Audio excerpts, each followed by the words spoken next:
കൈലാഷ് സത്യാർത്ഥി. അപ്പം അദ്ദേഹം ഒരു ഇന്ത്യൻ സോഷ്യൽ റിഫോമർ ആണ്. അദ്ദേഹം ചൈൽഡ് ലേബറിന് എതിരെ ക്യാമ്പയിൻ ചെയ്തു. ആൻഡ് ഒത്തിരിയധികം കുട്ടികൾക്കുള്ള rights, specifically universal right to education ഒക്കെ അഡ്വക്കേറ്റ് ചെയ്ത ഒരു വ്യക്തിയാണ്. അപ്പൊ അദ്ദേഹത്തിന് നോബൽ പീസ് പ്രൈസ് ലഭിച്ചിട്ടുണ്ട്. CNN IBN Indian of the year outstanding achievement ഒക്കെ അദ്ദേഹത്തിന് ലഭിച്ചിട്ടുണ്ട്. അപ്പോ അദ്ദേഹത്തിനെ ബേസ് ചെയ്ത് കഴിഞ്ഞ പരീക്ഷയിൽ ഒരു ചോദ്യം ഉണ്ടായിരുന്നു. ഇതാണ് ആ ഒരു ചോദ്യം.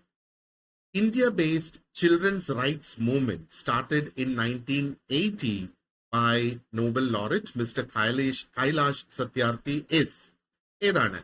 സേവ് ദ ചിൽഡ്രൻ ഇന്ത്യ ആണോ, അതോ child rights in you cry എന്നറിയപ്പെടുന്നതാണോ, അതോ ടെററിസ്റ്റ് ഹോംസ് ആണോ, അതോ ബച്പൻ ബച്ചാവോ ആന്തോളൻ ആണോ?